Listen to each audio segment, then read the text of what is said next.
All right, welcome back, everybody. Thanks for joining me again. Today, I'm with a very funny St. Louis comedian. We've run into each other at quite a few open mics over the last couple months. He's funny. He's an up-and-comer. It's a good chance for everybody to get to know him. Chris Webster, everybody. And then just me, all of the applause. We're the only people in here, but I kind of set it up, and I was like, oh, I feel like I shouldn't just leave it to nothingness. Hey, I appreciate you having me. Thanks for coming, man. I appreciate you doing it. It's going to be fun. How's your week been? It's been cool. It's been a nice start. Yeah.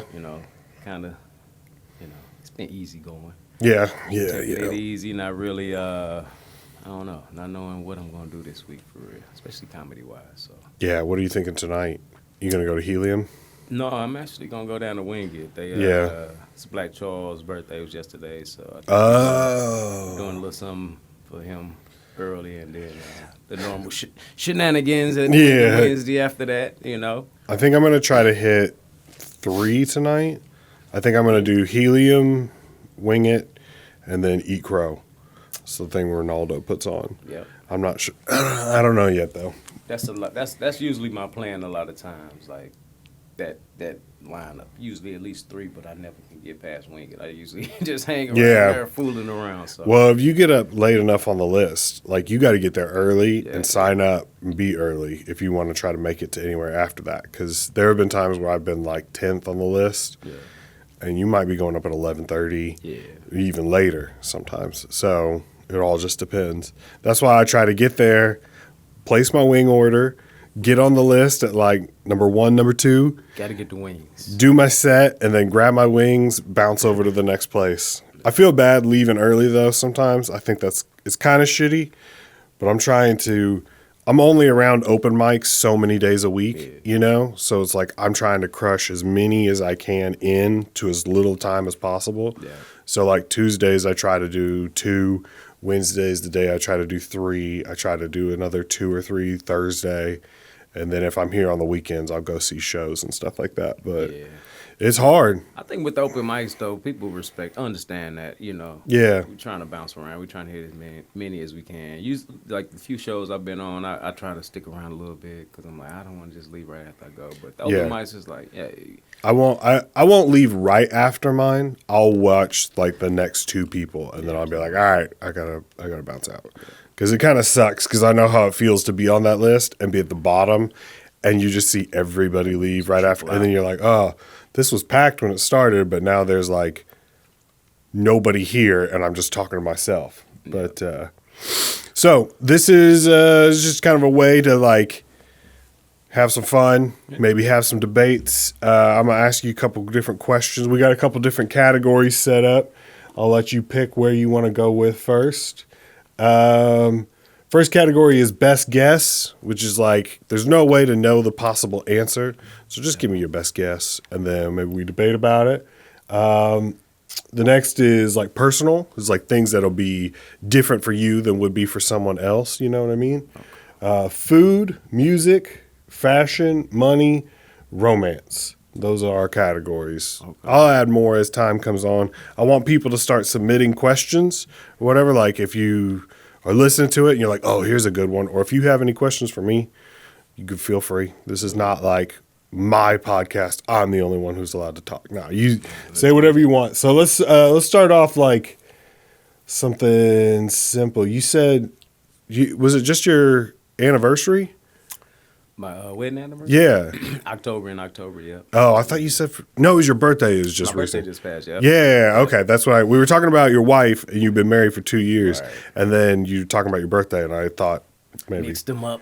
Yeah. Mixed the 2. What's the difference, you know? Hey, either one. I'm not the one getting the loving that night. Neither day is really for me. Well, we're married. That's the thing. Like, anniversaries, they're not for husbands. No. You know what I mean? Like, we know, like it's for us to remember. It's like a test. Yeah, it's like all day long. If you don't bring it up first, it's like she's waiting. You know, she let the whole day go by. Like, hey, I won't say anything in the morning. Not at lunch. Not a quick text like, hey, you didn't forget. But whatever. Yeah, I like to surprise her. I like to wait till 11:59 p.m. night of. Like, happy anniversary. Yeah. Be early. Good night. Yeah. I hope you're ready for tomorrow. And then just pass out. What's the best holiday? Man, the best holiday to me, I will say, the norm. I'll say it's Christmas. And I say it's Christmas because of the spirit surrounding Christmas. Yeah. I feel like it's not the holiday, not the story, not any of that stuff, not even the gifts for the kid. It's I feel like for like 2 weeks, like a week prior and a couple of days after, maybe even 2 weeks prior and a couple of days after, it seems like everybody is kind of like in this spirit. And that's a real thing. So I don't know if, the truth behind the stories and stuff like that, but it's something about that time of year that just does something for people. I like being amongst the crowds. I normally don't got much money to buy much. I'm usually just walking around watching other people buy shit, but I just like the spirit. I like the spirit at that time. But see, I would say Christmas is the most overrated. I don't enjoy Christmas at all. Like, I get it. I get the time of season. Like you said, people are usually nicer. That's good. Yeah, like I'm on board with that. But also, people want to start celebrating Christmas on like October 15th now. It's like they get super excited and then they'll maybe do a little bit of Halloween. Halloween ends and then they're like, it's Christmas time. yeah, And it's like they start playing music in the stores and stuff. And you're like, it's not Christmas. It's wait for your turn. That's what I feel about it. Like, wait your turn. And then you get the people who put up, like, my neighbor is one of those people that decorates their yard, and he'll do it November 1st. He still has it up. We're March 8th now? He still has Christmas stuff up. It's like, it's too long. Yeah, it's too long. That's 5 long. months that you've had Christmas going. All right? Christmas is one day. You should get, I think, like you said, 2 weeks before, couple days after. That's your Christmas window. I like Thanksgiving, which I think Thanksgiving is like the mistreated stepsister of the holidays, Yeah. because it's part of the holiday block. You get work off, you get a long weekend, but nobody, like, you get to eat food, you get to hang out with family, all the things you would do at Christmas, just without the presents.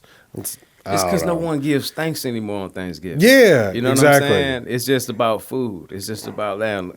How many plates can I get that day? Whose house am I going over? Yeah, how many plates? I mean? But it's still a good feeling being with your family. Yeah, especially people that might come in town and stuff. But nobody gives thanks, so that's it why doesn't give that spirit anymore. I don't know if I ever really gave thanks. Black people, we never really gave thanks at the Thanksgiving table.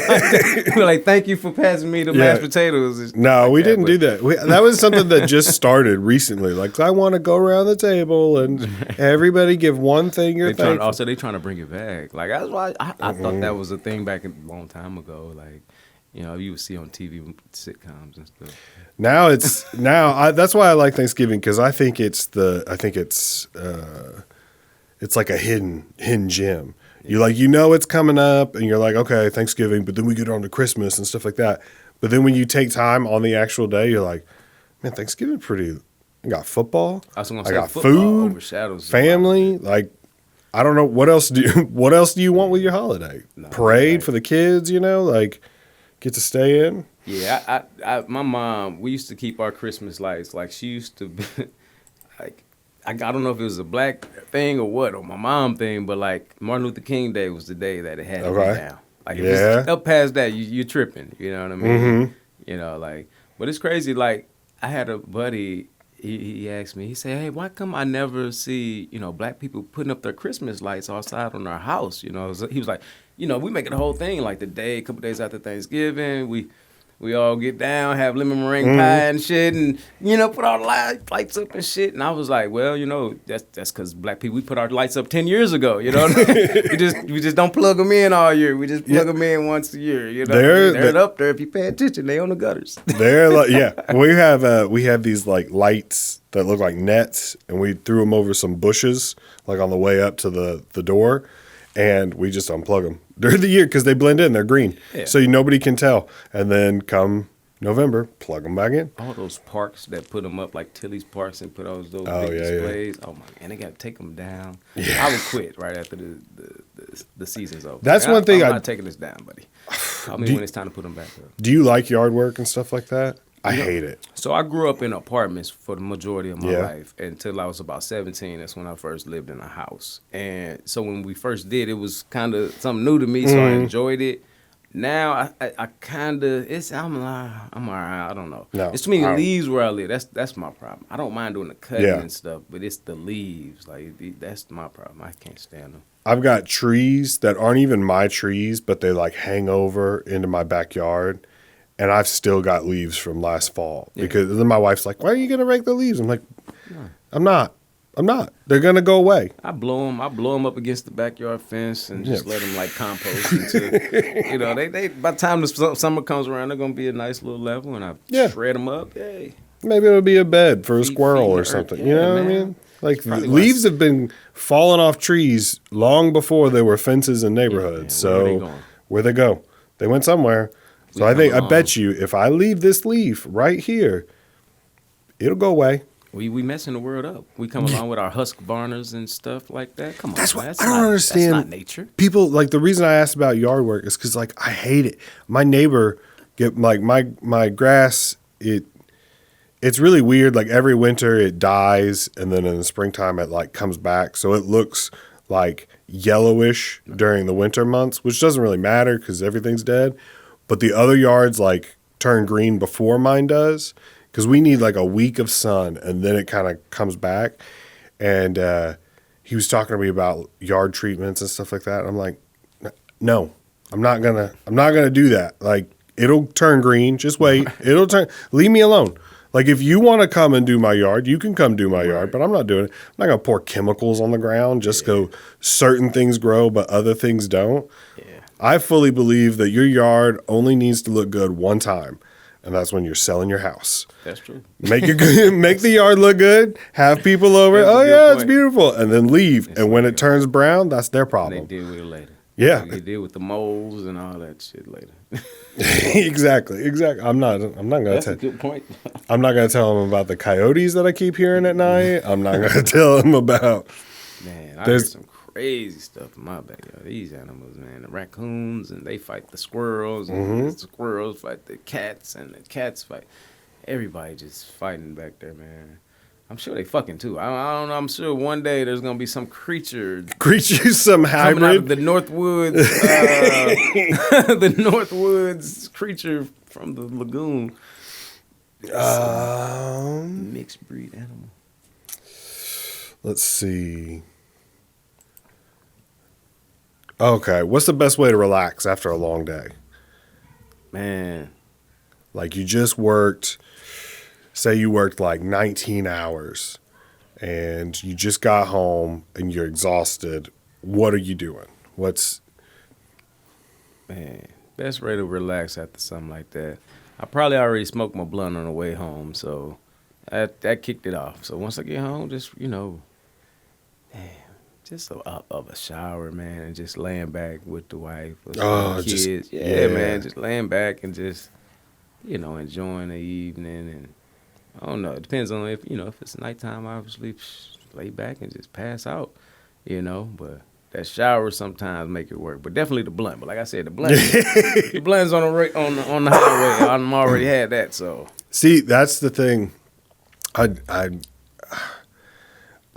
many kids do you have? 3. 3? Ooh, that's more than me. I have, Twin girls and my son. He's going on 4. oh, Girls are 9. that's the age though. I miss that age. The 4 years.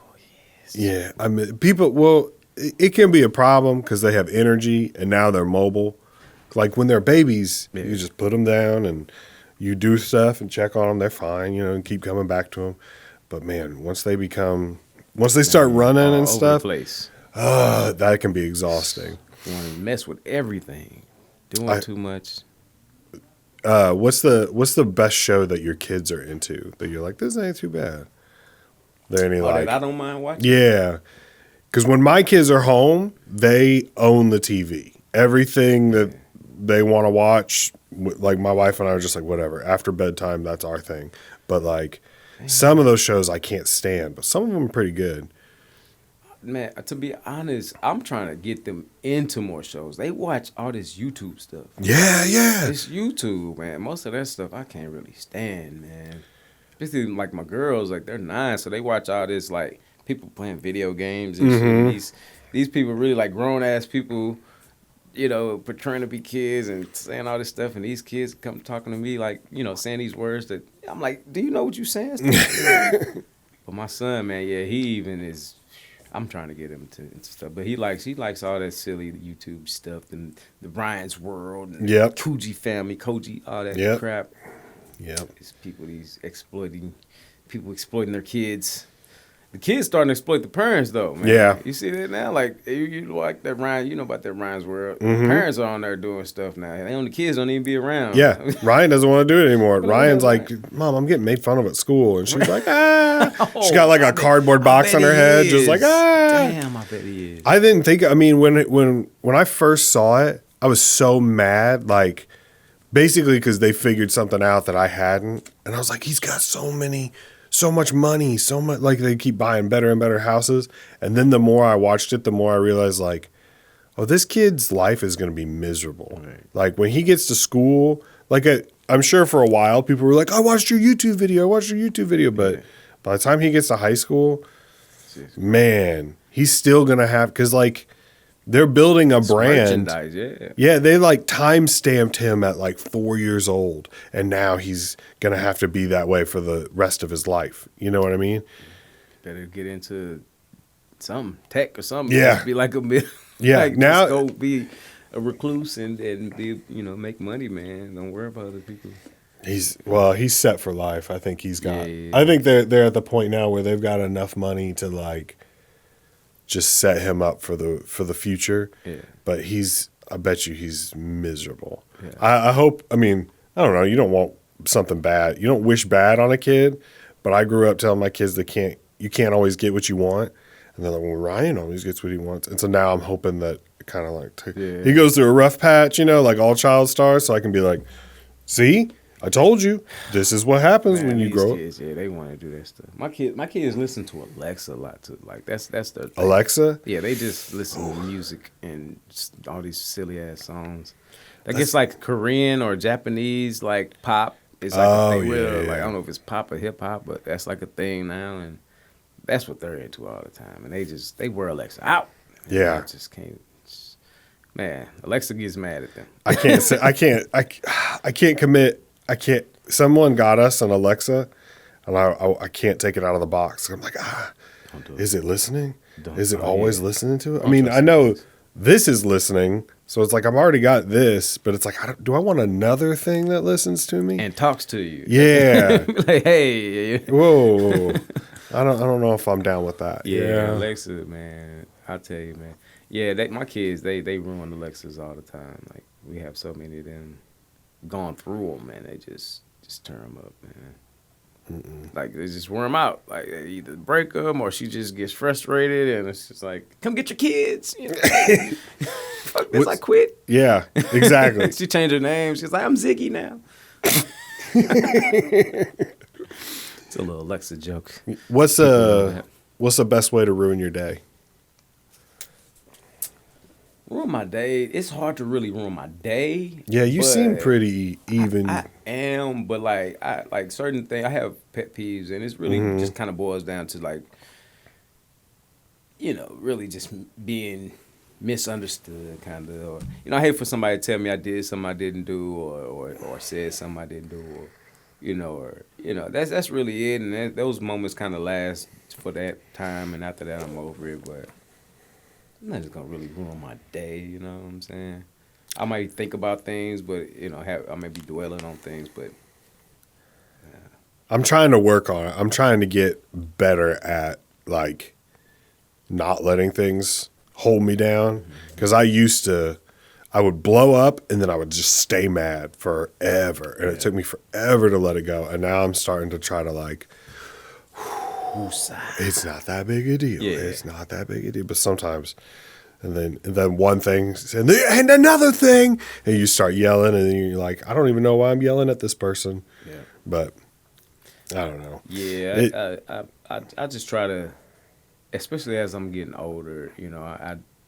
Some stuff isn't worth it. Yeah. Sometimes it's really just you got to understand yourself and what your own triggers are, and and like I said, most times if I'm getting to a certain level, it's really boiling down to those trigger points, and it's not really like, I'm not gonna be mad because I stepped on my toe and ruined my shoes and nothing like that. But if you're not really, we're in an argue, or if we're in a debate or whatever, a debacle argument, and I'm the type of person I can hold myself accountable. I can admit when I'm wrong and apologize, but you don't run into other people who are like that. You know what I'm saying? Yeah. So they'll take you, like, even if you're wrong, I may be wrong, but I would like to at least understand where I was coming from. You know what I'm saying? Some people be like, man, oh, you just dumb, blah, blah, blah. Like, that might tweak me a little bit, make me feel a little way, and then I get a little defensive and kind of get in arguments. But yeah, nah, man, I'm easy going for the most part, man. Kids wear you out though. Yeah, Kids, that's about it. It's just nonstop. That's something that people don't talk about. Is like sometimes your kids can ruin your day. Like, I mean, not to say she's the only one who does it, but my daughter is 14 now, and there are days where she comes home from school, and I'll just like, I don't say anything. I don't even move until she engages with me first, because I'm like, I have no idea what type of person just walked into my house. You might be the sweetest person I've ever seen, or you might be ready to murder somebody. Man. So I'm just going to hang out and wait and see what happens, because she can be. I'm scared of that time. Oh, I know. That's why I'm trying to cherish these times now, man. I'm trying to chill out a little bit, and like not be so as a dad, but. You got 2 daughters, right? You said? Yeah, they twins, 9-year-old. Oh. Yeah. The good news is that since there's the 2 of them, they might spend time attacking each other instead of attacking you. That's what they doing now. So. Which my wife and I talked about that yesterday, because they were screaming at each other in the living room, my son and my daughter, and she was like, "Oh, I hate it when they fight. I hate it when they fight." And I was like, "Would you rather them be yelling at us? Mm-hmm. They're not talking to us. Mm-hmm. Let them figure it out. And then eventually someone will get hurt or cry or whatever, and then come and tell us what the other one did. Yep. But let's just enjoy this moment of at least they're not fighting with us." Like, that's how I feel. But she was like, "No, they have to get along. They're siblings. They're siblings." And it's like, no. Siblings argue. Siblings fight. Siblings hate each other. Like, it's okay. Yeah. They'll be all right at the end of the day, So long as nobody's bleeding or seriously broken, I think we'll be all right. That's true. That's true. What's the best way to tell if somebody's a bad person? What's something that you can see that you're like, oh, it makes me not trust you? Like mine, I know this sounds ridiculous, but if you don't put your shopping cart back in the little cart thing when you're done, I don't want to know you. I don't want to know you. That is my biggest like pet peeve, or like littering.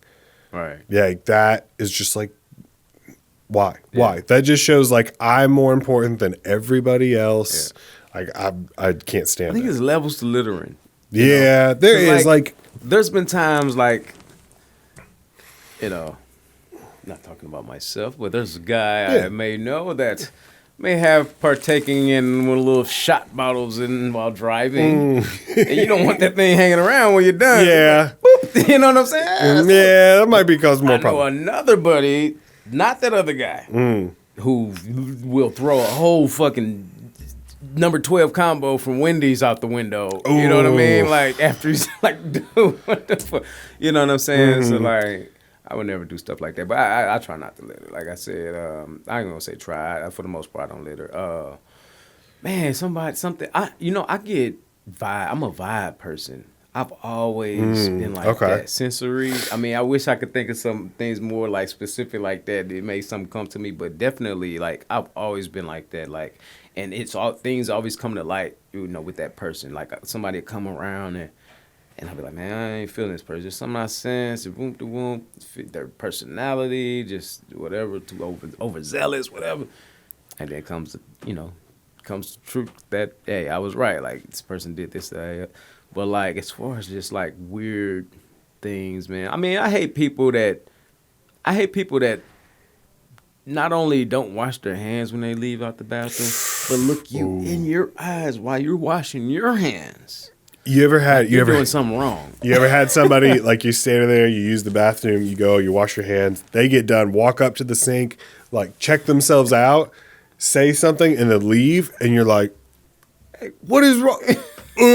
Like, I saw somebody one time, I guess they thought I, like, wasn't paying attention, but they walked up to the sink, turned the water on, just looked at it for a couple seconds, turned it off, went, grabbed a paper towel, and then walked out of the bathroom. I'm like, what was that? Are you thinking that people are like, oh, yeah, he turned the water on and got a towel. He must have washed his hands. Like, no, like, there's gross. There's breaks in the water stream. We know when it's been, it's... Oh, yeah. It's a different sound when your hands underwater, man. When it's just a constant pour of liquid, like nothing's touching that. That gets me too. Just look at you like you crazy. Like, why are you washing your hands? But why aren't you, man? The shopping cart thing. If you leave it in the store, like say you get all your groceries, you check out, you're on your way to the door, and you just pick up your bags and just leave the shopping cart. That's not a big deal. Right. If you're in the aisle and you're like, you know what? I forgot my wallet at home. I'm not going to put this stuff back. You just leave the shopping cart, walk away. That's not that big a deal because at least it's still in the store. But if you just send it like sailing across the parking lot, oh my gosh. I watched somebody do that the other day and my wife was like, don't. Because I wanted to pull up to him and just be like, who are you? Who the fuck are you? Like just, I don't care what this hits or who it hits or whatever. Like that drives me insane. That's funny. I saw a shopping cart somebody's car the other day. I don't know how it did it, but it was windy, so it could have just gotten blown away from somewhere else. Yeah, man. It hits people's cars. Them things hit cars hard too, man. That stuff be crazy. I love seeing road shopping carts, like especially like in North St. Louis, like the nearest Schnucks is like 8 miles away, but this is like the shopping cart at the bus stop. Yeah. It's just like, this motherfucker just, see, like, fuck it, man, I'm getting home somehow. I don't know. Like, I don't even mind it. Like, if a homeless person steals a shopping cart or whatever, they're still using it. Yeah. That's not bad to me. Like, it's like, hey, you're shopping carts too still. Yeah. Like, all right, you're going to take this, but you're using it, so it's not, like, just wasted. But when someone's like, I'm done with this, and they just send it, like, they're just like, wherever I stopped using it is where it's going to stay forever. Like that, I will, I feel like if you get caught doing that 3 times, then we should be able to hit you. Like, if someone sees you doing that, they should be able to just hit you with their car. Not super hard, not super fast, but, like, enough to, like, knock you down and be like, we live in society. You can't do this. You can't. That drives me nuts. And it's always the good carts too that roll straight. Mm-hmm. It's never the wiggly ones that kind of just do like a boomerang and come back with and hit that their one car. Like you know weird what I mean? wheel, that they're like Walmart. That's why I hate Walmart, man. Yeah, I can't stand Walmart. Dude, you go in there happy, you leave out mad. You go in there mad, you leave out arrested. Like, it's crazy, man. The whole experience starts off bad. I used to think places like Whole Foods were stupid because I'm like, why would you pay that much money for the same groceries you could get at Walmart? Mm-hmm. But now I'm starting to realize, like, they're not paying for the more expensive groceries.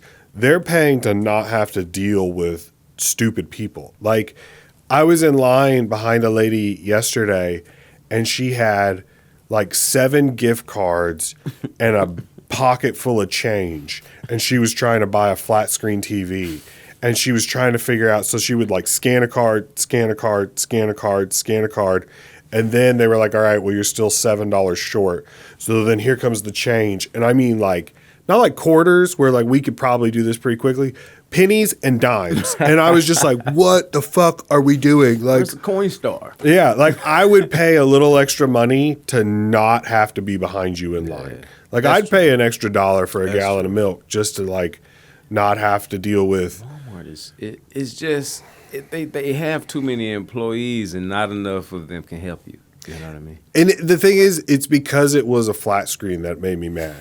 If it was like food, I've always told my kids, if you ever see somebody stealing food, you didn't see anything. Yeah. All right? That's not your business. I'm with that. Everybody deserves to eat food. Yeah. You know what I mean? Like, I'm with you that. You don't judge someone if they have to take something to survive. Because I've been in that situation before, and I honestly, God willing, I hope my kids are in that situation for at least a little bit. Because I think you have to do that. Like, if you've never begged for money, then you don't know what it's like at the bottom. You know, like before you can have money, you should have nothing and know that feeling, because I think it makes you want to be like, this sucks. I never want to be in this position again type of way. You know what I mean?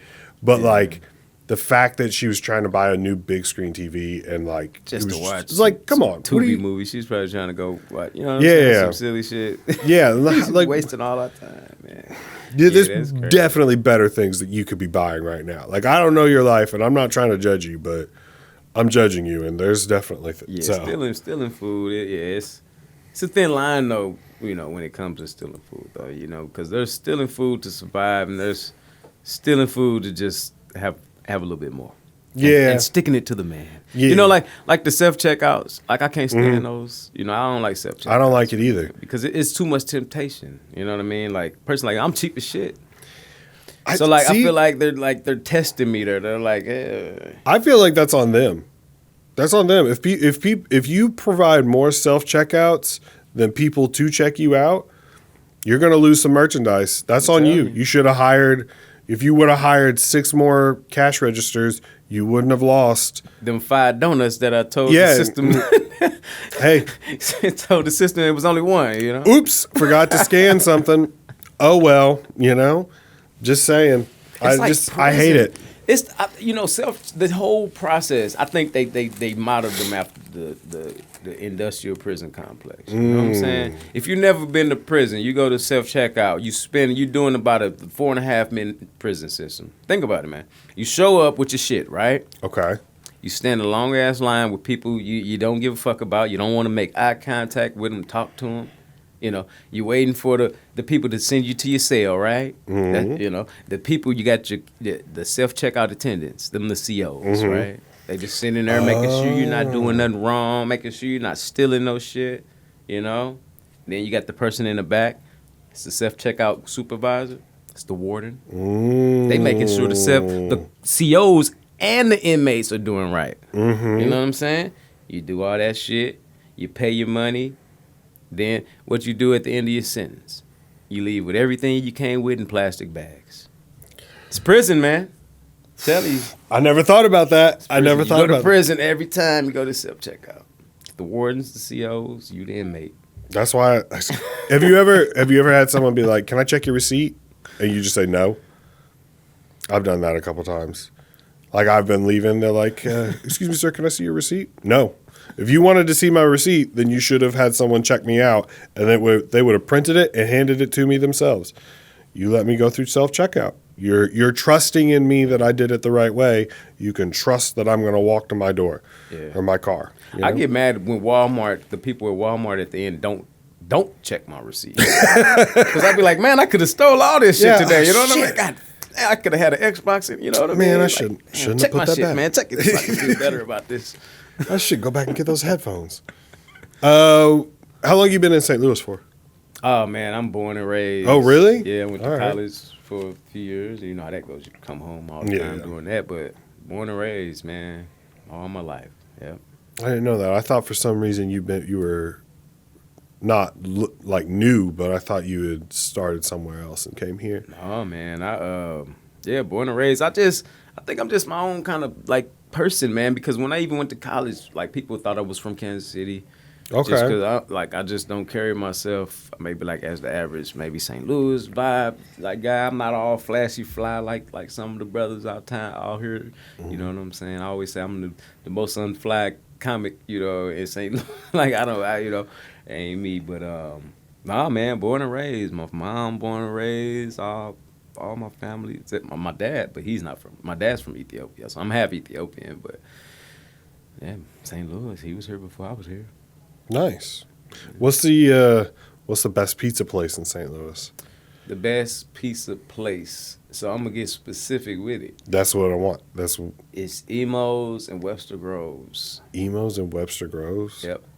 Are they different than? I haven't been there, and I'll say this too. I'll do a caveat. I haven't been there in a long time.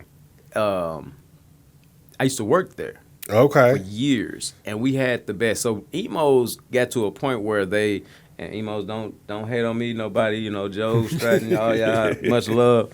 I'm just saying. So like they made a business decision at one point where they kind of wanted to streamline all the Emos. At first they were all franchise. They can kind of do what they wanted with the sauce and different things. So when that was going during that time when I worked at Emos, man, our stuff was just so much better, you know, because our owner Joe, man, he just had to hook up on the best stuff. So we would pile them things on. I don't know, man. It just always tasted better. Every time I would go to somebody else's Emos, it couldn't stack up. It'd be certain things I would like about other Emos. There's a couple other ones that have and there's still little quirks about them, different ones, you know what I mean, when it comes to different ownership. But for the most part, they're all pretty much the same now. So Webster's probably not like what I'm thinking it used to be, but that's my favorite. I didn't know that they had done that, where they had like streamlined, made them all the same. Because when I was a kid, Emos used to be like great, and now you get it and you're like, what? It feels different. I think, and I think I want to say the sauce, and the sauce probably has. I think the sauce, if it hasn't become like across the board, it's probably the last thing, or it might have been the last thing that was still per store, per ownership, is how you kind of same kind of basic formula, but you kind of tweak your sauce a little bit. But I think even that. So yeah, but back then, man, 10, 15 years ago, that Emos was the best, man. And I still go patronize them. But yeah, Emos, period. Emos, hands down. I rock with Cecil Whitaker's. You know, I like Cecil Whitaker's. I've never been to Cecil Whitaker's. Where's that at? It's a few around. It's a couple of them? Yeah. There's one not too far from here called Fortels. Fortel**S.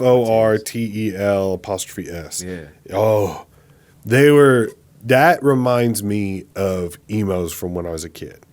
Like the cheese, the square cut, I think that one. We're gonna go back to kids. I might even say, because we're Emos I'm really, working there. I ate so much of it. Kid, I'd probably say Talani's, man. Talani's is probably my favorite piece of all time that I've had, and I haven't had. They stopped being around a minute ago. Mike Talani's is still a bar, I believe, on Hampton, but used to be a restaurant, man. They had the best salad Italian restaurant. They St. Louis style pizza was the shit, man. What's the best meal you can get for under $10? Under $10? Like go somewhere and get, or like make yourself? Ooh. I like cooking. I don't know. That's up to you. Oh. See, because I would probably go with. It's hard for me to find ingredients that are going to feed a family for under $10. But you can't do that anywhere. Like maybe at McDonald's, maybe Burger King. Burger King used to have the best dollar menu. Like you could get 10 chicken nuggets for like $1.39. And I like their chicken nugget. I never liked their shit. I mean, it's not great, but it gets the job done, I think they're better than McDonald's chicken nuggets. McDonald's chicken nuggets used to be really good. Yeah. Even with that same, they whack now. Yeah, they changed something. It's like fried erasers or something. Like it's all spongy and weird. They used to be juicier. They were a little plumper, like the little bread was fatter on them. But best meal for a family or just me? Just you. Oh, okay. Man, if I go spend $10. Man, to be honest, I am big on that wouldn't be $10 though. Dang. I was gonna say Ethiopian food, but you're not gonna find a plate of that for $10. Probably some Chinese food. I'm trying to be politically correct. Not call it what us urban St. Louis people Hey, say what you gotta say. You don't have to be. Nah, man. I do partake in the Chinese food. No, I'm not gonna say. Do you go? Which one do you go to? Do you go Bofungs? That's what everybody. My favorite right now is Yet Bun, man. It's on the one on Goodfella and Natural Bridge. I like the hood shit, man. Really? The hooder the better, man. That's real St. Louis style Chinamen. I saw Quote one. unquote. No offense to nobody. We're talking about the food, not the people. I saw one on my way to Too Much Sauce the other night, and it was on Gravois, maybe. I don't know where it was, but it was Kim Van. It was like Henry's Chop Suey or something like that. Yeah. And there was a line like out the door. I was like, oh, that must be good. Yeah, it is a good one on the south side. I'm not from the south side, but so I don't know too much about the Chinese place. But I'm like a Chinese, like inner city Chinese connoisseur, man. I try to if it's a new one that I never heard of, I'll go try because there's certain things I'm looking for when I go, and you know. And what do you look for? What's your go-to order when you go there? so I'll judge a place based on like a couple of things. I'll judge you based on your fried rice, and I'll probably start with like a special fried rice because that way I can see what kind of pork you got. Because the pork, like my favorite had a little bit of the fat, and you could tell it's real pork, little pieces. Sometimes some of those meat pieces you don't know what it is. Yeah, you know what I'm saying? It could be a damn turducken or some shit. You know what I'm saying? Turducken. You know what I mean? Like, Sasquatch or some shit. That's being generous. I think. Sometimes you're like, I don't know what that is. Yeah. That's why you got to get shrimp, man. I got a cousin. That's all he get is shrimp because he's like, man, I know what that is. But the rice, because I'm looking for the dark, a certain complexion to the rice and taste. Okay. And then I judge you off your hot braised chicken flavor and your chicken that I do bone in. Okay. And then really them the two main ones.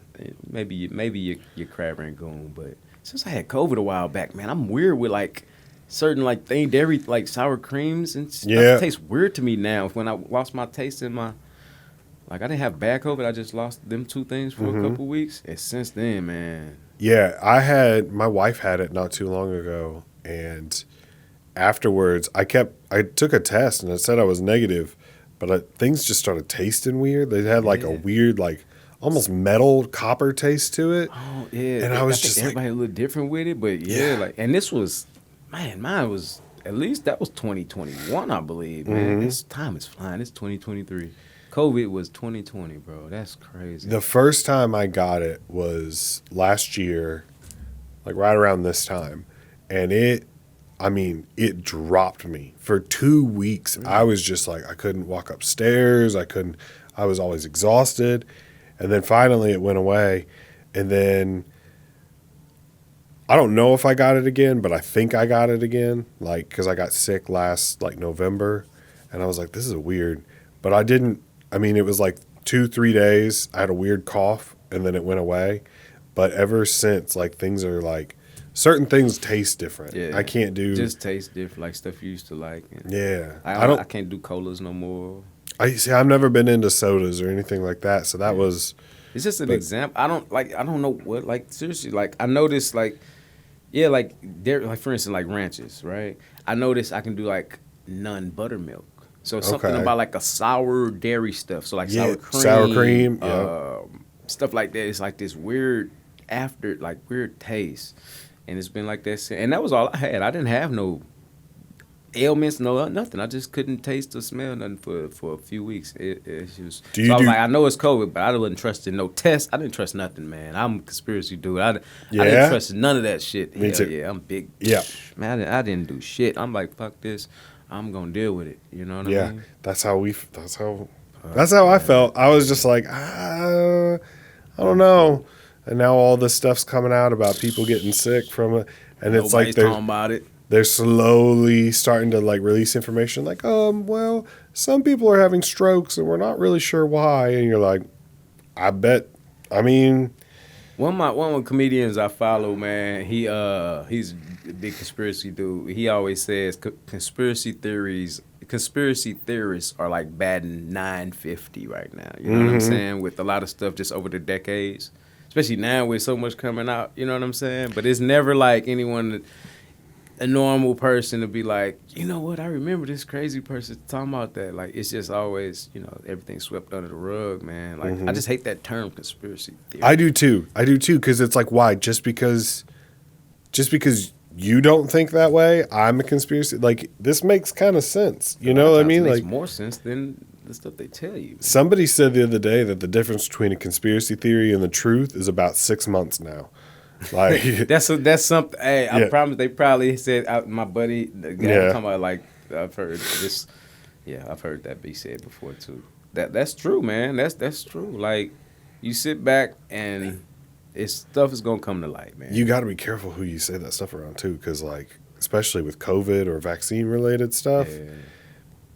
Some people are still so like they're big on it.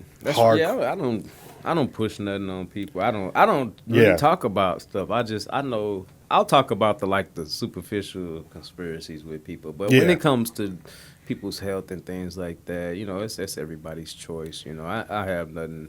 I have nothing wrong with people taking the vaccine. Just making it like for a while there, it wasn't really a choice. People were like, if you don't get vaccinated, you won't be allowed to do this. You won't be allowed to do that. You won't. And it's like, okay, whoa. Why are you forcing me to do this? This seems weird. Like if you want to get it, here's how to get it. Right. But if you don't, leave me alone. Like that's the way anytime people start making you do something, I'm always like, wait, why? Why are you making me do this? Like, I guess that's a military thing because there were so many times where you would just line up and there would be doctors on either sides and they would just jab you with shots as you go through. And you're like, I have no say over what you're injecting into my body. I don't even know what this is. I used to think that was tight back in the day. Man. Back I'm 37, man, and I got a few buddies that went to the military and they – from what I thought was going on, they would like cure you of a lot of shit, like STDs and shit. Like, oh shit, that's tight. But like back then, I wasn't thinking all the way. Like they're probably pumping you out for all kind of shit. There was a day when my boss woke me up. He was like, "Hey, get up. You got to go get smallpox." I was like, "Whoa, go get it?" Yeah, I have a scar right here. They inject smallpox. I wonder if that's a scar my dad got, and a lot of not older black people. You know what? I don't know if white people have that, man. Do white people have those old back injection scars from back like 70s, 80s stuff? I see them I definitely see them on foreigners. Maybe I'm not thinking about my African Americans. I'm probably thinking about my Ethiopian people I know. But they always have those big injection scars because when they migrated over here in like the 80s and stuff. Yeah, mine's it looks like it's kind of like a little pink bubble.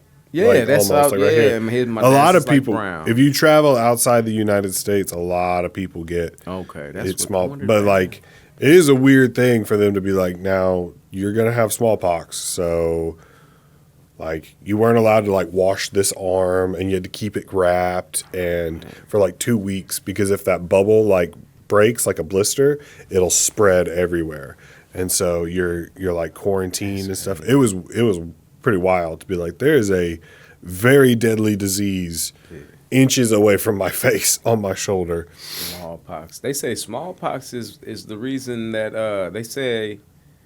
I don't want to take it all over. No, go for it, man. But no, so like you know the Amazon, you know, so like they recently discovered that there was tons and tons of like towns, the cities under the jungle, under the jungle, size like London and shit, tons of them.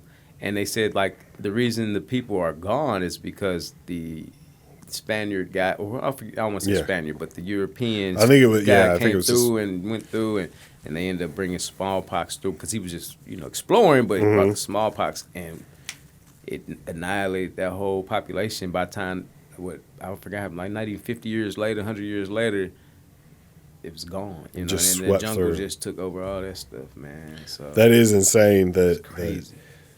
It's crazy how quickly, it's crazy how quickly diseases spread, but also how quickly, like, the jungle just takes things back. Yeah, like, if we weren't here, 10 years later, there'd be signs, but, like, buildings would be overgrown with roots and grasses and stuff like that. Like, that's why, like, dude, like, so much hidden history, like, you know...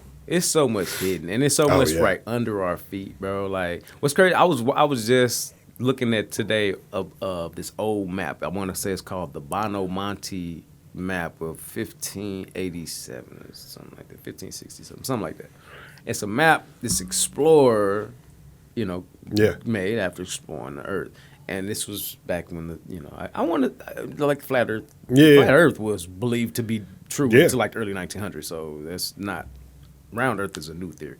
So anyway, and not saying I'm either one I right get it, now. I get I'm in between. So I get it. Looking at me crazy, and I want to come to my shows and shit. I could be convinced. If someone has a strong enough argument, there are definitely times where I'm like, hey, this makes a lot of there's sense. some good arguments for it. I'm in between with a lot of things. Like I'm not definite on nothing no more. Like it's so much stuff. But with that map, what it is, he explored blah blah blah, and it's kind of like the flat Earth map you see. Like if you ever see the U.S. what's it called, the UN's emblem. It's actually an emblem of a flat Earth, or the CIA.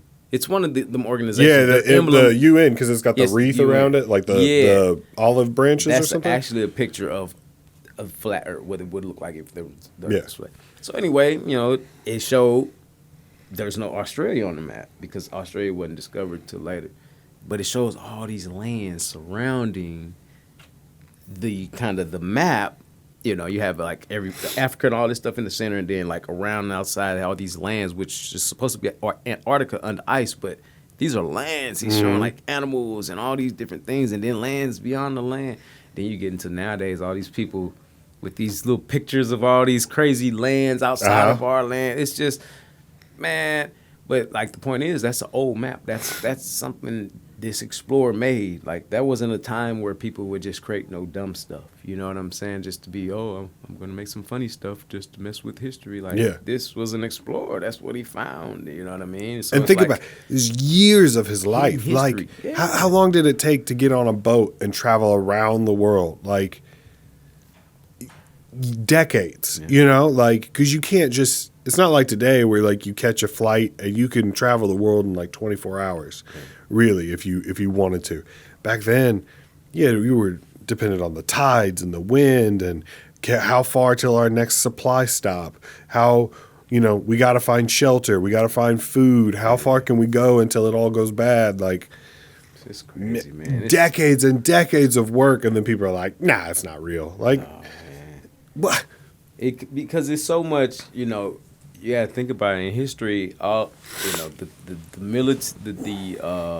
the powers that be, there's always been those powers, whatever they were. They always have military and power, right? So like it's easy to influence and create our own narrative, man, and get rid of certain things, and but like, man, so much hidden history, dude. Like we can talk about all kind of. We can talk about that. We can talk about Tartaria. We can talk about. Man, like just I'd be into all that stuff, dude. I've always said if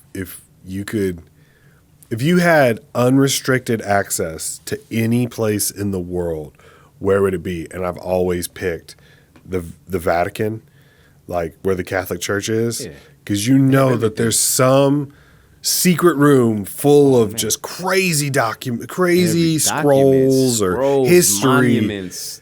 Artifacts, everything, like, because they were the center of the known world for the longest time, and like they collected stuff, and that I was like, I wish I could if I just had a key and I could walk through any door and just read whatever, that would be the place to go. No, that's true, man. The Vatican, they got everything, like all the Vatican and the royal. Whatever royal family vault there is, you know what I'm saying? I don't want to say Buckingham Palace, but like wherever like their thing, because and I would say,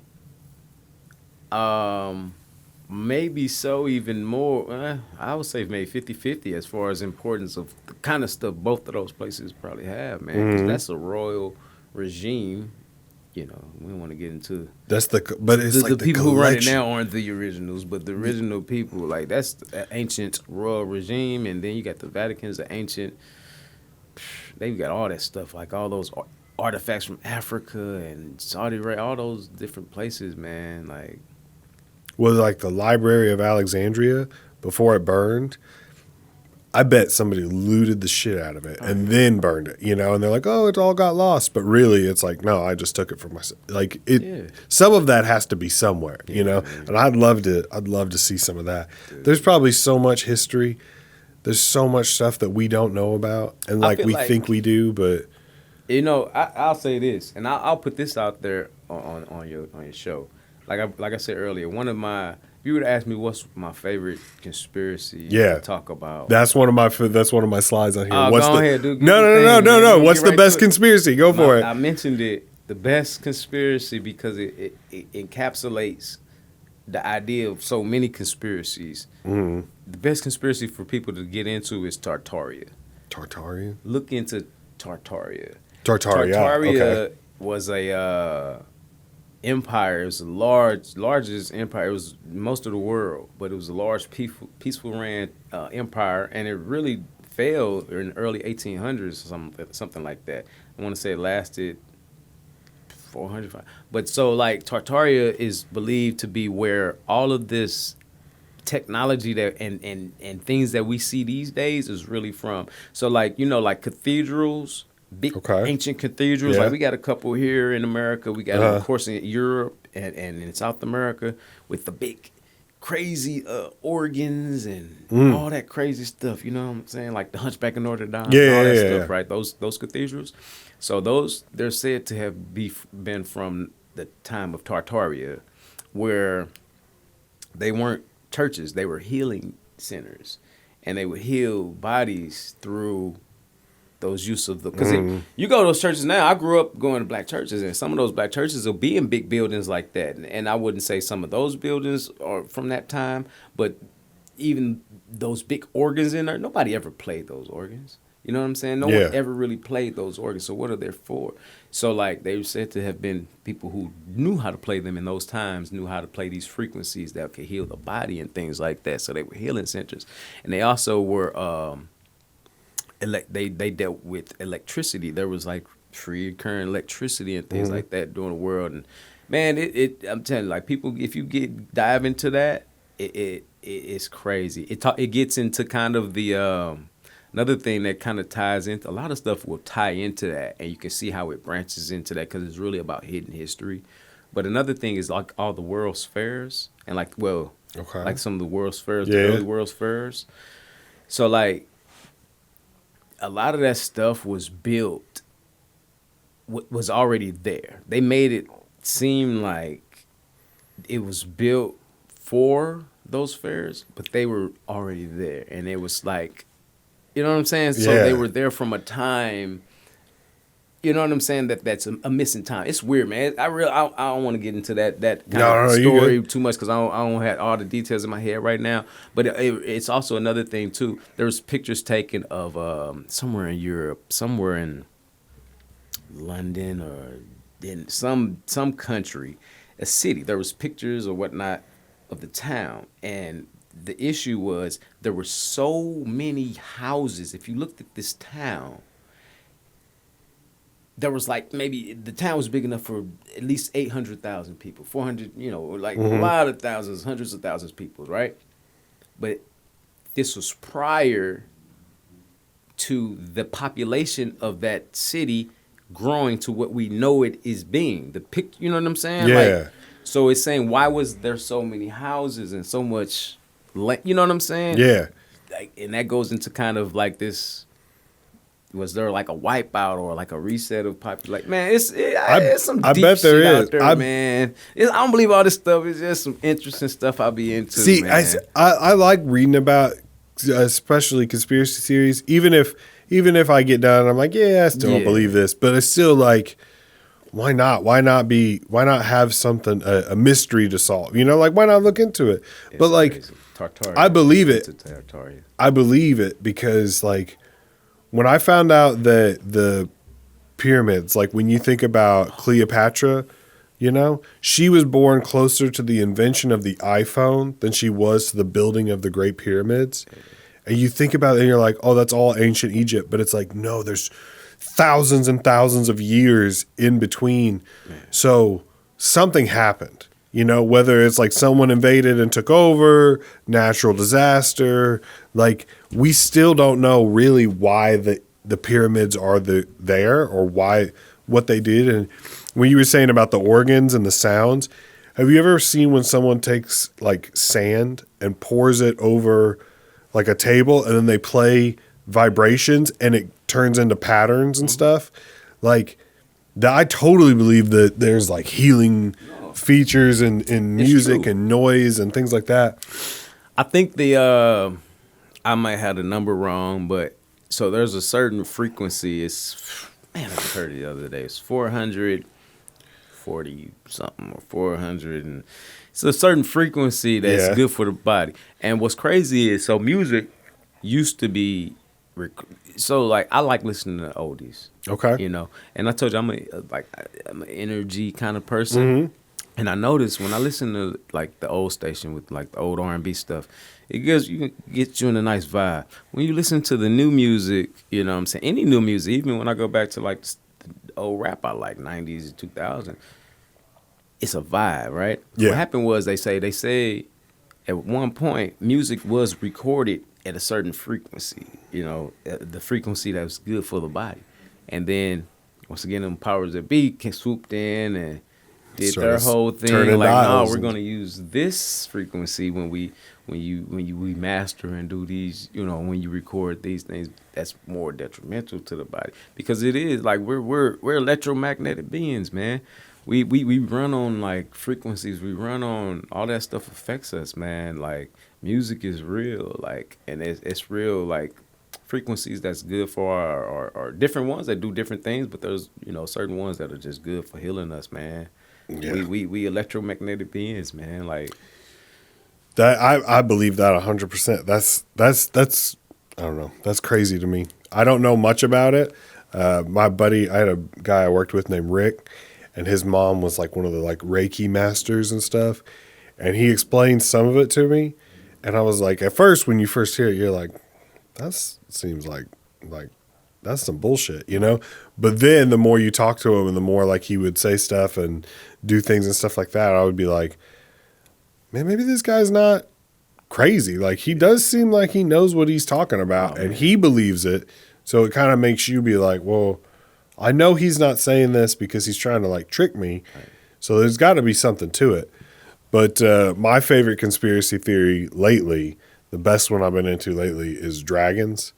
Just because, like, if you look at ancient history, around the same time period, all over the world, every civilization had depiction of dragons in some way. Yeah. And think about it. It took 7 months to go from your town to the next town. So it's like, how would they have spread this information all around the globe and all like agreed on it, you know?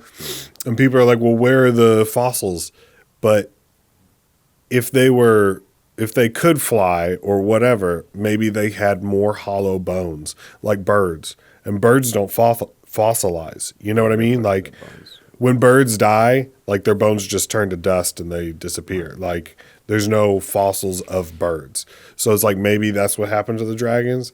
I don't know. Crazy. It's a lame conspiracy theory, but like, I would much rather live in a world where dragons were real than they weren't. You know what I mean? Like, I think that's crazy you bring that up, because I did just recently hear something about that, and I wish I could speak to it. But what I will say is, I think there's dimensions. I think some things are interdimensional beings. Yeah. Like Bigfoot. I believe that those are big interdimensional beings. That's why they come and go.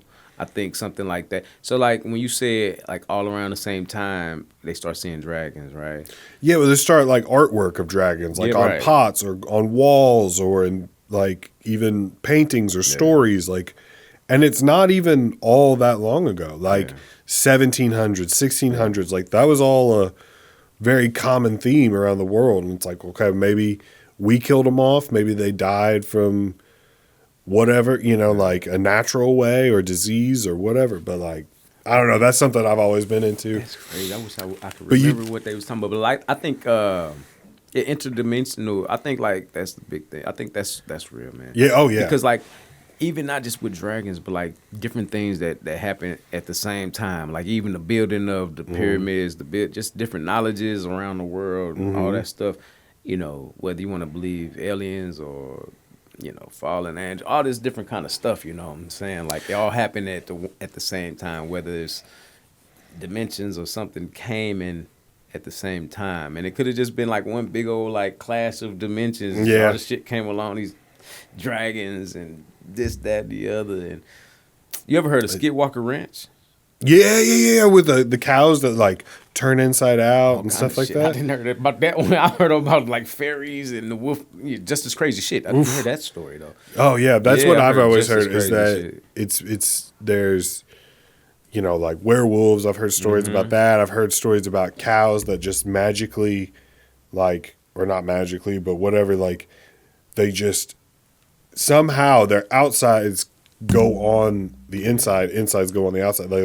Like they just turned them inside out, and there's just this massive pile of bones and muscle and organs and everything, and that's some crazy stuff. That place is But crazy out here. like I grew up going to church. I mean, I still go to church and stuff. Here? You go What's to up? St. Louis? No, I'm from about 2 hours south of here, a town called Cape Girardeau. Oh. But yeah. I know Cape Girardeau. All right, I just sometimes I say it, people are like, "Where?" No, man. And I was like, and I don't If like you talking know about Cape it either because Girardeau, people you're are from like, St. Louis, you're whack. "Yeah, I know exactly." That's what everybody Cape says. Girardeau's, that's one of them. Yeah. Shit. C-Mo, man, they in the tournament. Yep. Shit. Yep. No, I like Cape Girardeau. No, I don't. So that's why I don't ever talk about it. When I was in the military and people be like, "Where are you from?" St. Louis. Damn, Just that's pretty far to be I would claiming just- me. That's the furthest I've ever heard. St. Charles people don't even want to say St. Louis. I know, I'm from I St. know. Charles, Missouri. Like, what the fuck is that? Yeah, but because that's it. For me, St. Louis would be like an upgrade. You know what I mean? Like nobody wants to be from Cape I guess if you Girardeau. like, why not just say Memphis? No, claiming Missouri. No, at least it's the same state. At least I'm staying within state lines. I mean, Memphis that's Tennessee. Like, no, I'm not. No, Nah, not gonna claim Cape that. Is I don't know why people would not know Cape, especially from St. Louis. Oh, I want to say Cape had like shopping. Like, what did I know about Cape before SEMO? I know about Cape even as a kid. I think I used to go down there. I mean, Sykeston was before Cape, and then. Nah, man, rep that shit. No, CG. no, Cape Girardeau. That's I'm better good. right. CG. I'm good. That's why I'm up here. That's why I rented an office in St. Louis. Nobody's gonna come down to Cape Girardeau to record a podcast. You live down there? Mm-hmm. You go to work. You go back home there. Yeah. Sometimes I sleep on this couch. Dang, you Don't go tell back home anybody. today? What? You go back home today? I just got up here. I got up here about probably like 10 minutes before you texted me and said I'm in the parking lot. That's 2 hours. Yeah, it's not that bad. It's not. It's not that bad. Like I'm up here 3-4 days a week, and then I go back and then spend time with my wife and kids, and then come back up here, and then the only times that suck is when I've got like a weekend, and then I'm up here, Tuesday through Friday, and then I'll leave, go do whatever shows I got to do, and then come right back up here. Get home like Sunday night, wake up Monday, spend time with my family, and then Tuesday come back up here. So that's what sucks. Like, yeah, Ronaldo was giving me shit the other day because I won't say which one, but one of the clubs asked me to do a host weekend, and I was like, I want to, I would love to, but I've got to spend time with my family. I haven't seen my kids in 2 weeks. I've got to. And he was like, "Oh, they're never gonna ask you again. They're never gonna." And it's like, I'm sorry. Well, then if they don't ask, then I guess they don't ask. But my kids are important, And I promised my son I'd take him to the park. $120 hosting gig is not worth lying to my kids about. You know what I mean? So it's like you gotta like. It sucks. It really sucks. And some of these clubs take it personally when you say no, but it's like, I'm sorry. I made a commitment. So yeah, I'm trying to balance that. Because your family is number one. And then you're trying to do this for your family, so, but at the same time, you like. And also, it wasn't like 10 minutes before showtime. I was like, hey, I can't make it. I'm going to spend time with my kids. When they asked me, like, hey, would you be willing to work? I said, no, I told my kids I was going to spend time with them. Like it'd be one thing to like call last minute and be like, I need to be a dad, blah, blah, blah. Like that's, then they're counting on you. They should respect that if anything. Most places do.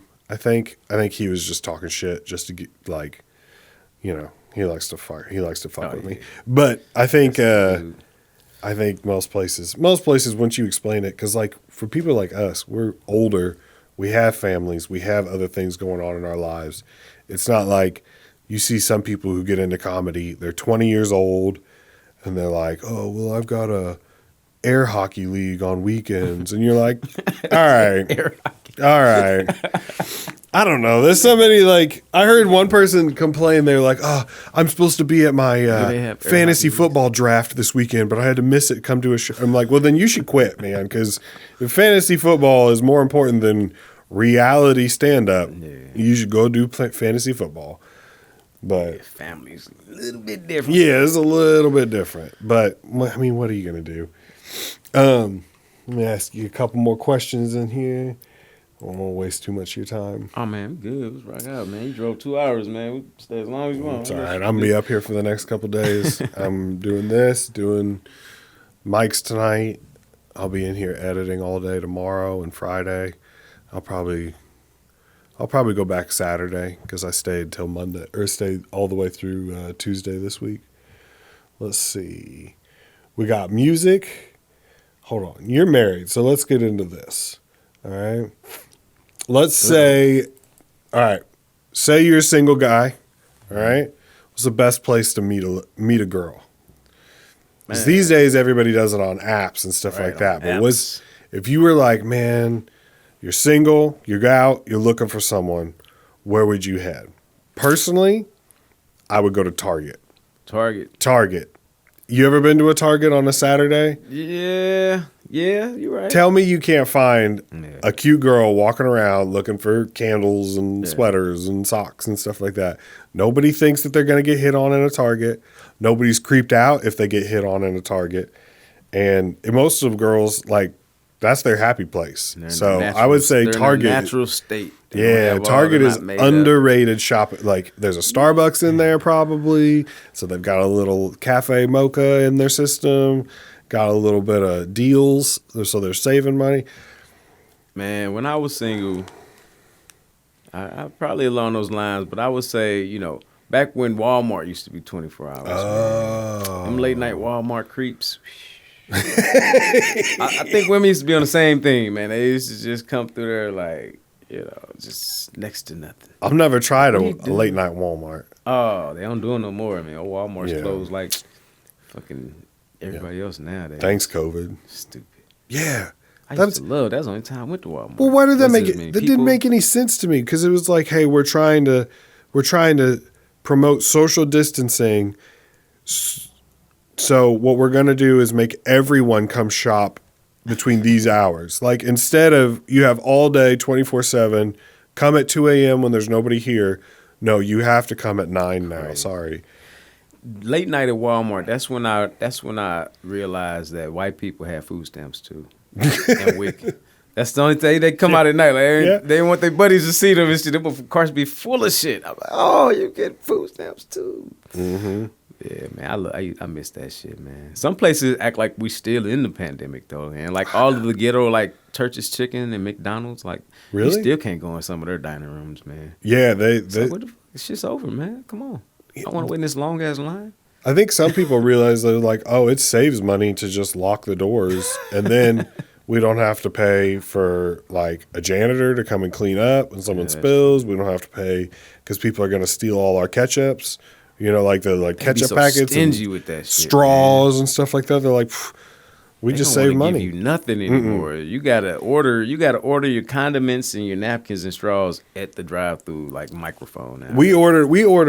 We went through McDonald's and the four of us, my entire family, we ordered everybody got food. I said, can we get some ketchup? They said, oh yeah. They gave us 2 ketchup packets.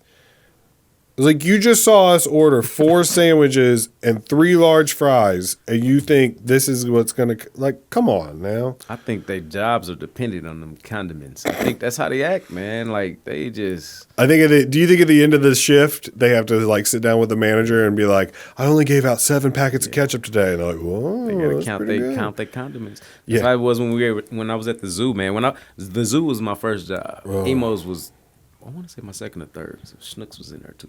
But the zoo was my first job. And I worked out the little outside kiosk where you can get like fountain soda and chips and shit. Okay, yeah. In the first year, they weren't doing inventory. So like the guys who trained me literally were training me to steal. Like, hey, you can give them the soda and just keep the cash. You know what I'm saying? It wasn't, I didn't think there was cards back then, man. That was like 2000. It might have been ATM cards, but it wasn't no debit cards like that. I don't think. Maybe. But anyway, So but the next year, like they must have caught on to everybody. So like you have to count all your cups at the end of, at the, end of the ship. So I just picture like the McDonald's workers just counting all their little honey mustards and barbecues and shit. They be mad about it. They don't want to give you any barbecue. Like how you gonna tell me what my condiment choice for my fries is? I want barbecue in my fries. And like you didn't get any chicken. I don't give a fuck. I want to dip my fries in the barbecue sauce. Yeah, I want honey mustard, and then like I don't care if They fucking crazy, man.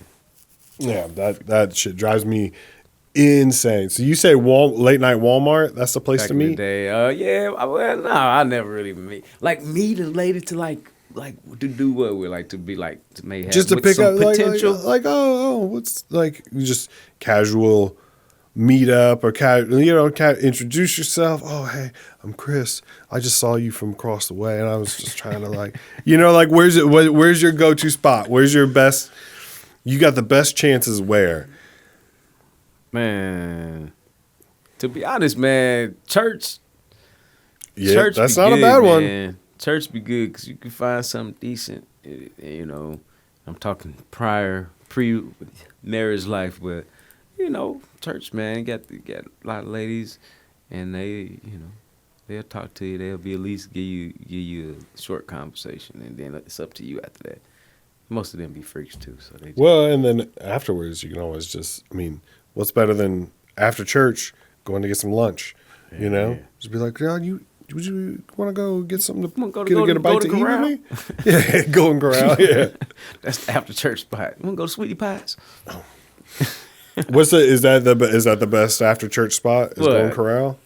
Man, buffets used to be, man. Yeah, back in the day, I just remember used to going on like Ryan's and shit. Did you have Ponderosa up here? Hell yeah. Yeah, Ponderosa. Yeah, that's actually, I would say that would be the all time. The green roof with the little chicken, man. Yeah, Ryan's was our Ryan's in Cape closed, and they opened up a Golden Corral. Yeah, and people were like, "Go to it's on its last." There's a lot of options, but yeah, I miss Ryan's and Old Country Buffet and all that shit. I've never had that. You had that one? Mm-mm. Yeah, Ponderosa and Old Country Buffet. Ponderosa. I remember Ponderosa. I remember my dad being like, "We're going to Ponderosa," and we'd be like, "Yeah, this is the best." That chicken was so good. Oh man. I wish I knew these better. I made like 12 in one day, and then I forgot all of them. So it's like I'm trying to remember where things are. All right, so you do comedy. Have you ever done a show where you got a walkout song? They're like, hey, what do you want your intro song to be? Intro song or walkout song? Either one. Yeah. What's your go-to, hands down, best walkout song? Oh, man, I don't know if I have a go-to yet, but I know when I did my first show, I wanted to come out to, and I know Tenary Black Charles remember, because it was on New Year's Eve. I came out to Genuine, Same OG, and I like left out to it. And I just remember like playing it all night, like on repeat on the Lexus. I'm like going over my set because this is my first show. I did like 15, 20 minutes. Like I was tripping, man. Like, cause I come from like doing like Helium, man. So just how those shows are put on, I'm used to intro, outro, intro song and stuff like that. So like, yeah, I did that, but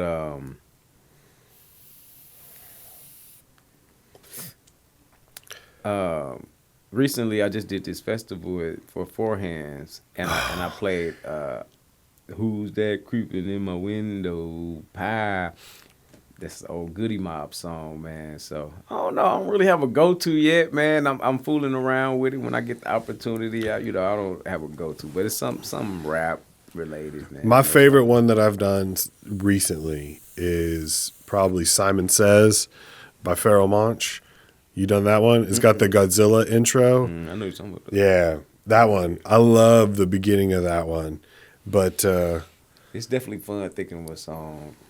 My favorite thing to do at Wing It Wednesday is if Tenario or Black Charles ask me like what song I want, I'm like, just whatever you think I would like, and then watch them be like, and then just have like just some random song, because it doesn't matter to me, but it's fun to watch them like try to like pick like, what kind of music does he listen Right. to? Like, and then you just get some crazy like Mumford and Sons remix or something. They just Googled like white people music or something. Like that's my favorite thing to do, just to throw them off a little bit. But yeah, I like to. I like to think about something related to my set. You know what I'm saying? Like, I chose that Genuine song because I know Genuine. For a minute he was doing that little weird dance and he was like viral doing that, and I kind of like started my set off like that. Just I did it mocking him, but I don't know. I think I'm really noticing about myself as I only been doing this for not that long at all for real comedy, but I noticed like. I really take pride in like just the art of like when I am invited to shows, just like little things like themes and like even my jokes to a detriment a little bit, man. Like I always have to find transition. Like I always have to make it flow. You know what I mean? It's hard for me to just go into a whole. It's not hard, but I have to make myself just go into a whole totally different subject with a joke. You know what I'm saying? Even though the joke may be different, but like sometimes I make them flow. Like, okay, that joke makes sense to go next in front of this joke. You know what I'm saying? Like, so like I pay attention to little details like that. I notice that's one thing about me. So like the music is the big thing too. That's hard when you're building a set, because it's like you've got so many different things that you want to talk about, but it's like, how do I? That's why it's like when something happens like out in public and somebody's like, that's funny, you should write that down. Yeah. Like, all right, I might write it down, but I don't know if I'm going to use it. Yeah. It's just because how am I going to shoot? How am I going to force this in to this? And it's like, I don't feel like it's going to fit with the overall, like, narrative or whatever of my set. Like, because I'm a dad. So I talk about being a dad. I talk about being a husband. I can't then immediately tell a joke about my daughter and then immediately be like, so this fucking bitch the other day, blah, blah, and then just do some wild off the cuff, like dirty thing. Like it doesn't fit. So it's like, it's kind of cool because it's forced me to write cleaner. Yeah. Like I don't cuss on stage because I can't really go from talking about my kids, talking about my wife, talking about church to then immediately fuck this, fuck that, fuck that, like back and forth because it kind of throws people off. Yeah. So I like doing that too. I like writing clean just because it's like I know that if I say something, it's not gonna. No one in the audience is gonna shut down just because I said one word or the other or whatever. Yeah. But I don't know. Some jokes just are better clean and the others like I wouldn't say I'm much of a clean comic. I'm definitely not. I cuss like a motherfucker. But I feel like, I can do both if I needed to. But like some jokes are better to be clean. Like I have a joke about Martin Luther King and like it's basically about Martin Luther King and some other leaders and stuff like that. People, other Black history people. It's a good joke. But when I did it in front of a big crowd, I noticed it lost momentum when I had Martin Luther King saying a certain bad word. You know what I mean? And actually, the guy whose show I was on was legendary Michael Collier. He loved the joke. He talked to me about it, and he gave the advice saying, that joke really it can you can just say that same thing, but just say ladies instead of bitches. You know what I'm saying? Yeah. So like certain jokes just kind of come off better being clean. You know what I'm saying? Because the joke stands on its own. You know what I'm saying? Sometimes you use cuss words for an effect or and things like that, and that's kind of what I was doing with that. But like. I feel like it just depends. Most of my jokes, most of the cursing I do isn't that necessary to my jokes. Like, I do have a joke about my kids, and there's a cuss word in it. I have to cuss with it, you know what I mean? So I think kind of my style kind of allows that. Like, I definitely still trying a little bit of everything. Yeah. I'm trying a little bit of everything with where I am. So my jokes never start out clean. Because, like, when I have an idea and I don't have exactly the wording down yet, sometimes I'll throw a cuss word in there. But then as I, like, tighten it up, I try to take them out. Like, okay, is it still funny if I don't say this? Yeah. Is it still funny if I change this bad word to a clean word? Yeah. Which, it's all ridiculous because they're all just words. But the way I was raised was, like, cussing We don't cuss at all. Yeah. And I tell my kids not to cuss, and they know that I cuss, but like I'm like you shouldn't do it, like only in certain situations. You know, like if you're hanging out with friends, what does it matter? But like if you're trying to get a job, you probably should learn how not to say these words or what, you know, whatever it might be. And man, I mean, I was told not to cuss, but definitely wasn't shown not to cuss. Yeah. You know what I'm saying? So it's like, it's kind of how I grew up. I mean, that's even like with me in comedy, man. I always was into comedy, man. I was a kid watching Def Jam and Comic View with my mom. I'm talking about a kid, like my son's age, like growing up watching that shit. And so like that's you grew up seeing the cussing and the, you know, whoop-de-whoop.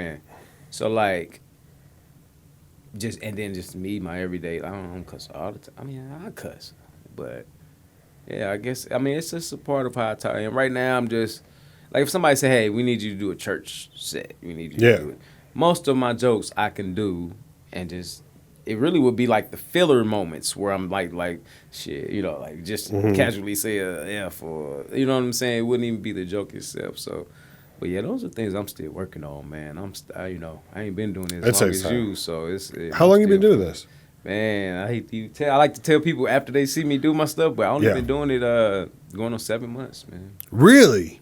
I would have never guessed that. Yeah, you got a good. In August. You got good stage presence. I mean, you're funny, but you got good stage presence. You got a good set. Like, I would not have guessed 7 months. Appreciate it, man. Yes, 7 months, man, and it's been fun, man. It's been fun out here with y'all, man. It's true. I think some people, it takes a long time for them to build a name for themselves because it's like they might be young or they don't really know who they are yet. But guys like us, like we're parents, we're dads, we're husbands. Like you already have an idea of who you are. You've already kind of found your voice, like in life. Yeah. Now you just got to find it on stage. And some people out here that are 20 years old when they start, it's like they haven't lived in the world long enough yet. They don't know who they are yet. Like they just got out of school. Everything's still fresh. You know, you got to find out what you like and don't like and who you are and who you're not. And yeah, it's all, you know, if this something that's meant for you to do, it'll come to you the right time, man. Like I said, I grew up watching it. At 13, I recorded myself like doing a bit that I haven't even. I said I'm gonna start doing. Working on that premise now, because that was it's precious. It's been precious to me, and I still think it's a funny bit. Now for me, now doing it like I'm like doing comedy, I'm sure I can like kill that premise. But yeah. So like and then like my early 20s, you always just want to go to open mic fool around. You know what I'm saying? Like even with a couple of buddies, and just never got into it, and just never knew it was a scene until I started working at Helium, and then I started seeing the local people. Like oh, there's local people, and okay. And then just conversations got had. And honestly, what happened was last year, when Michael Collier, he was here last year, I was serving then, and met him in the back, and, you know, was a big fan, you know, grew up watching you. He invited me to drinks one night, and a few other workers came. And I told him, I was like, man, yeah, I always wanted to do comedy. You know, I've been saying I'm going to do an open mic one day, and he told me, he looked me dead in my eye, man, just looked at me and was like, stop saying one day, you know. Just set a date, make a vision board, you know, be intentional. But if it's what you want to do, stop saying one day. And that's just period with life. And that meant something to me. And then I did. I got real intentional. So this was like around this time last year. So I was like, okay, I'm going to do an open mic by the end of the summer, you know. And I was always intentional when I would talk about it all the way from February to August. And finally got on Cole. That's why I always, like, Cole's a big part of my journey, too, because I had ran into him after he had just lost the competition. I was talking to him. And was kind of saying the same thing to him, and he was like, yeah, it was open mic at Big Daddy's on Monday.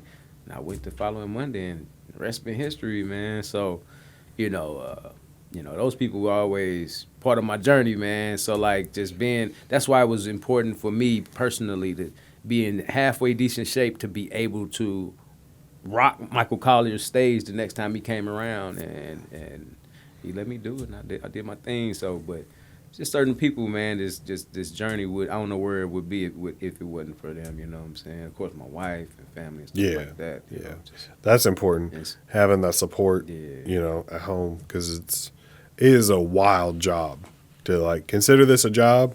It is a crazy job because it's like it's going to keep me out late. I'm going to have to, you know, there's going to be weekends where I'm going to be gone. There's going to be like things that like, I don't know, like it hanging out. Like if you had a normal job, like, you know, you were a baker or whatever, you would probably join like a chamber of commerce or something like that. And then you would go out for drinks one night and, oh, this is my business card. Come by, get a donut, blah, blah, blah, blah. You know, like you'd start doing stuff like that. And that's all business related. But like comedy, sometimes it's hanging out and having a couple drinks. Sometimes it's, you know, staying out till 2 a.m, eating breakfast food at Denny's, you know, like that's part of the job. And it seems ridiculous, but I mean, it is what it is. And luckily I have, you know, like you said, I have a wife that lets me do these things, and she kind of sees what I'm going for. And so enough to the point where she's like, okay, go try it out, you know, and so long as we don't get kicked out of our house, then I think she's all right. Yeah, that's what I'm trying to avoid. All right, so I've been ending this the same way. What would be the best way to fix any of this? You got any suggestions on how to make this better? Man, I like the setup, you know. I mean, I appreciate it. Just trying, you know. And if it's cool, I like this. I wasn't expecting all this. I was expecting just no. If on an iPhone, I'm just trying it out. You know what I mean? Like you got to do something. You got to try. You got to find a way to make yourself stand out. And I've seen. Well, I mean, you've worked at a comedy club. I'm sure you've seen people that come through, and they're not that funny, but they have a podcast and they sell tickets. Yeah, that's what. And if they put asses in seats, they get stage time. Yeah. And so it's like, well, I mean, I think I'm decently funny. I've had enough success that people, funny to me.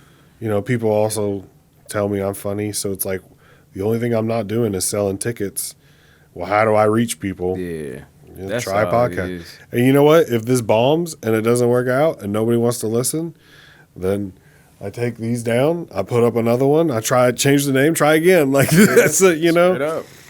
That's all you can do. Yeah, that's the thing. But podcasting, man, that's the way, man. Especially when you got something to say, you know, you got people to chat with that got something to say, man. It's always going to be people willing to listen, you know. Like I find myself watching some of the craziest stuff on YouTube. Yeah. Like, I don't even want to say craziest, but some of the stuff just like, damn, it's other people interested in this like me. Like this one guy I watched, Crazy Quady. He's like this guy who goes just like places like this. No, he's like from Nebraska, but like he'll just go in his truck and do like camping in his truck, and the back of his truck is like laid out, you know, to where it got bed, and it's like I'll just watch this food, but he got like 100,000 subscribers. Like, oh, so other people watch this type of silly stuff. So like people, it's always something, you know, that's going on. Somebody out there will listen. You know what I mean? Like, and that's all I'm trying to do. I don't need everybody. I just maybe I do something that brings somebody a little bit of a little bit of joy, a little bit of happiness, makes your day suck a little bit less. All right, come over here, come hang out for a little bit, you know? And that's what I wanted to build. I wanted to build a spot that people wanted to come hang out, wanted to come talk for a while, you know? Like, even if it's just like, hey, I got 30 minutes. You want to come chit-chat or whatever? Like, cool, come by. Shit, I'm down anytime. Yeah, well, you can come back whenever you want. Let me know. Definitely fun. If you ever got a show you want to promote, come on. And we'll try to kick out an episode so that way we get some, I mean, I think, who knows how many people will listen to it, but, you know, I'm always here for promotion. I'm always here for whatever you want to do. Yeah. But I enjoyed it. That's your camera. Real quick, give them social media, any way you want people to reach you, to find you. Reach me, Chris Webster on Facebook, Chris _Webster _ comedy on IG. I'm still getting all that stuff together, man. Trying to get that presence going out there on, on the social medias. I don't know, man. You might see me up in the up and coming local film, man. We trying to get finished up. We trying to get everything together. Dream Lick may be coming to a theater near you soon. What else, man? Just keep supporting St. Louis local comedy, no matter where you at, no matter where you go. Yeah, man. Yeah. That's what I do. All right. Appreciate it, man. Thanks.